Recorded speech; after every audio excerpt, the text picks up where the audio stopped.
Hello everyone, welcome to my YouTube channel. आज हमारा topic है chapter 1 exercise 1.2 and statement is state whether the following statements are true और false, justify your answer. First part is every irrational number is a real number. क्या हर एक irrational number real number होता है? तो इसमें हमारे पास आंसर ट्रू आएगा कि फॉल्स आएगा। इसमें हमारा जो आंसर है वो आएगा ट्रू। ठीक है, अब ये ट्रू कैसे होगा ये देखो, क्योंकि जो रियल नंबर्स होते हैं वो कैसे बनते हैं, उसमें रैशनल नंबर और इरेशनल नंबर दोनों होते हैं। ठीक है, तो अब उन्होंने क्या कहा कि जो हर एक इरेशनल नंबर है वो रियल नंबर होता है। अब देखो, जब रियल के अंदर रैशनल और इरेशनल दोनों होते हैं तो इट मीन्स इरेशनल रियल का ही हिस्सा होगा। तो इसीलिए every irrational number is a real number, हमारा आंसर जो है ये ट्रू होगा। ठीक है जी, तो अब नेक्स्ट देखते हैं इसका सेकंड पार्ट। अब इसका सेकंड पार्ट देखते हैं। स्टेटमेंट है every point on a number line is of the form square root m where m is a natural number. Number line के ऊपर जो भी आपका नंबर आता है वो अंडर रूट एम की फॉर्म में होता है। एम मीन्स कोई भी natural number.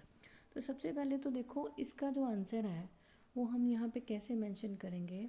First of all ये समझने की कोशिश करो, एम है नेचुरल नंबर, और नेचुरल नंबर्स कौन से होते हैं? Natural number starting from 1। ठीक है, ये होते हैं 1 हो गया, 2 हो गया, 3 हो गया, कुछ इस तरह से होते हैं। ठीक, अब उसका स्क्वायर रूट अगर हम करते हैं, फॉर एग्जांपल जैसे कि 4 है, ठीक है, तो 4 का अगर मैं स्क्वायर रूट करती हूँ, अब m आपने लिखना है ना, m की वैल्यूज़ क्या है, ये वाली वैल्यूज़ है m की। 4 आ गया, आगे 5 भी आ सकता है, 6 भी आ सकता है। तो मैंने उसको स्क्वायर रूट की फॉर्म में लिखना है, तो it means square root of 4 लिखा, तो ये कितना बन रहा है, 2 बन रहा है। ठीक है, तो आगे भी देखो जो भी मैं स्क्वायर रूट्स लूँगी वो सारे के सारे पॉजिटिव हैं, क्योंकि नेचुरल नंबर 1 से स्टार्ट होते हैं, 1 से पीछे नहीं आते। 1 से पीछे तो सारे नेगेटिव नंबर स्टार्ट हो जाएंगे। लेकिन उन्होंने सिर्फ m के बारे में ये बोला कि m नेचुरल नंबर है, लेकिन बात उन्होंने क्या की है, नंबर लाइन की। अब नंबर लाइन के ऊपर नंबर्स कैसे होते हैं, ये 0, ये 1, ये 2, ये 3, ये 4, तो नंबर लाइन पे तो नेगेटिव नंबर्स भी होते हैं। ठीक है, हमने जो m लिया वो इसको लिया, क्योंकि उन्होंने m की जो कंडीशन दी थी वो क्या थी, नेचुरल नंबर्स हैं, तो नेचुरल नंबर्स तो यही आ रहे हैं। ठीक है, आगे सो ऑन भी चलते जाएंगे। इनका अगर हम स्क्वायर रूट लेंगे भी तो वो पॉजिटिव ही आने वाला है, नेगेटिव थोड़ी आएगा, जबकि नंबर लाइन के ऊपर तो नेगेटिव नंबर्स भी हैं। तो ये तो पॉसिबल है नहीं कि हम m का स्क्वायर रूट निकालें और उसका जो स्क्वायर रूट आए वो नेगेटिव में आए, ये तो पॉसिबल ही नहीं है। ठीक है ना, क्योंकि m जो है वो नेचुरल नंबर है और नेचुरल नंबर सारे पॉजिटिव ही होते हैं, तो पॉजिटिव नंबर का स्क्वायर रूट भी तो पॉजिटिव ही होगा। तो इट मीन्स ये जो हमारा सेकंड पार्ट है इसका आंसर हमारे पास क्या आएगा, फॉल्स आएगा। ठीक है जी, नेक्स्ट अब देखो थर्ड पार्ट है हमारे पास, every real number is irrational number. अब देखो रियल नंबर मैंने आपको फर्स्ट पार्ट में भी बताया था कि कैसे होते हैं। रियल नंबर्स में रैशनल नंबर और इरेशनल नंबर दोनों ही होते हैं।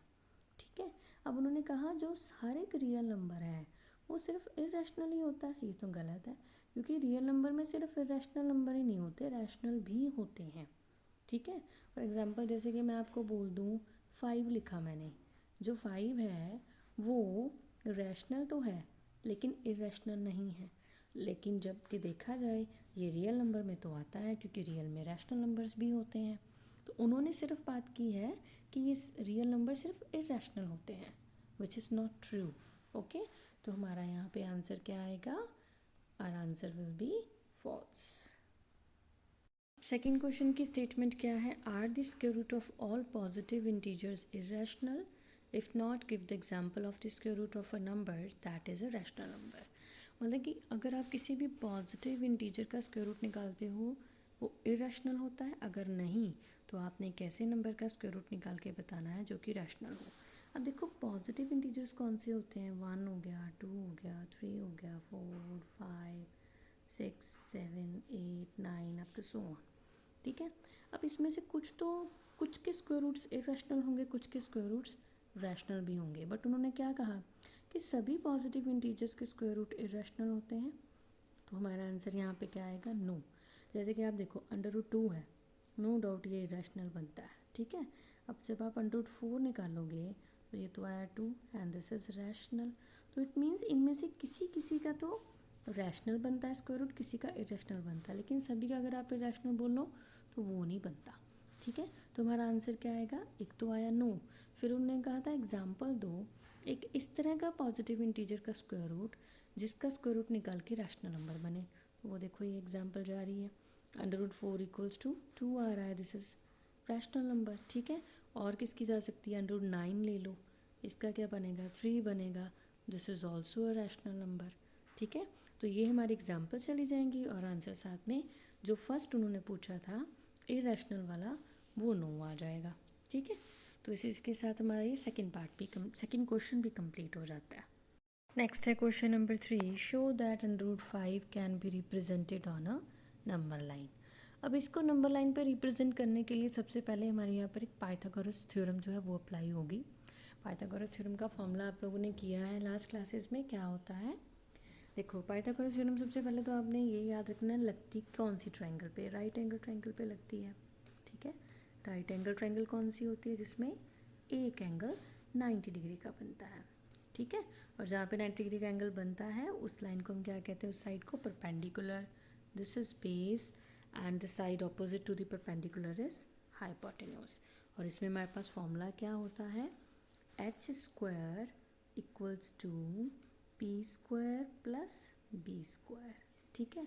Then h equals to, h क्या बन जाएगा, स्क्वायर रूट, ये 2 इधर जाके स्क्वायर रूट बन गया ना, p² प्लस b²। अब ध्यान से देखो आपके पास स्टेटमेंट में है √5, तो इस तरफ √5 कैसे बनेगा, ठीक है। तो √5 हम कैसे लिखेंगे यहाँ पे, अगर मैं p को 1 का स्क्वायर लिख दूँ, 1 लिख दूँ, और देखो यहाँ पे √5 है ना, सॉरी यहाँ पे मेरे पास चाहिए √5 और मैं इसको कुछ इस तरह से बना सकती हूँ, शो कर सकती हूँ, मतलब √5 को हम इस तरह से लिख सकते हैं ना, ठीक है। तो ये क्या हो जाएगा, 1 को 1 स्क्वायर में लिख दें और 4 को 2 के स्क्वायर में लिख दें, ठीक। और ये मेरे पास क्या बन रहा है, h क्या है, √5 है, और p क्या है, 1 हो गया, बेस क्या हो गया, 2 हो गया, ठीक है। तो इट मीन्स हमने परपेंडिकुलर 1 लेके चलना है, बेस 2 लेके चलना है, तो h जो है हमारे पास अपने आप √5 शो हो जाएगा। अब ये नंबर लाइन के ऊपर शो करना है तो हम एक नंबर लाइन ड्रॉ कर लेते हैं। नंबर लाइन हमने यहाँ पे ड्रॉ कर ली, ठीक है जी। यहाँ पे हमारे पास ये पॉजिटिव नंबर ही है तो हम 0 यहाँ से ही ले लेते हैं, क्योंकि नेगेटिव नंबर हमें लेने की ज़रूरत ही नहीं है। मैंने सेम डिस्टेंस पे आपने प्रॉपर सेम डिस्टेंस लेना है अपने स्केल वगैरह यूज़ करके, और यहाँ पर हमने नंबर जो है मार्क कर दिए, राइट। अब देखो आपको चाहिए √5 और आपको ध्यान में रखना है कि हमने जो राइट एंगल ट्रायंगल बनाई थी उसमें जो मेरा परपेंडिकुलर था वो था 1, बेस था 2 एंड दिस इज हाइपोटेन्यूज था √5, ठीक है। तो अब देखो यहाँ पर हम यहाँ पे ये जो है यहाँ पे हम ले रहे हैं 0, ओके। तो यहाँ से आपने स्केल के साथ कितनी लाइन लगानी है, 1 सेंटीमीटर की लाइन आपने मार्क करनी है यहाँ पे, ठीक है जी। फिर उसके बाद बेस देखो, बेस कितना है 2, मतलब कि ये देखो स्केल के साथ आपका यहाँ तक 2 आ रहा है, तो इसको हम इस तरह से ज्वाइन कर देंगे, ठीक है। आपने अच्छे से बनाना है इसको, अपना प्रॉपर स्केल कंपास वगैरह यूज़ करके। देन इसको सपोज़ मैं नेम दे देती हूँ A, इसको मैं नेम दे देती हूँ B, नेम दे देती हूँ। देन उसके बाद अब आपने नेक्स्ट स्टेप क्या करना है, कंपास लेनी है, और कंपास कितनी खोलनी है, आपने ओपन करनी है कंपास A से लेके B तक, ठीक है जी। A से लेके B तक आपने कंपास ओपन करनी है, और यही तो आपका √5 है यहाँ पे, लेकिन ये जो √5 है वो मैंने नंबर लाइन के ऊपर शो करना है, तो इतनी आपने कंपास खोलनी है। फिर कहाँ पे रखनी है कंपास की नीडल, 0 पे रखनी है, यहाँ पे, यहाँ रखोगे, और यहाँ पे कहीं पे आपकी आर्क आ जाएगी इस तरह से, ठीक है। और ये जो आपका पॉइंट होगा दैट वुड बी योर √5। तो इस तरह से आपने √5 नंबर लाइन के ऊपर शो कर देना है, ठीक है जी। तो इसी के साथ हमारी एक्सरसाइज कंप्लीट होती है। आपको मेरा कंटेंट अच्छा लगे तो मेरी ये वीडियो लाइक एंड सब्सक्राइब ज़रूर कर दीजिएगा। तो नेक्स्ट क्वेश्चन के लिए हम मिलेंगे नेक्स्ट वीडियो में। Thank you so much.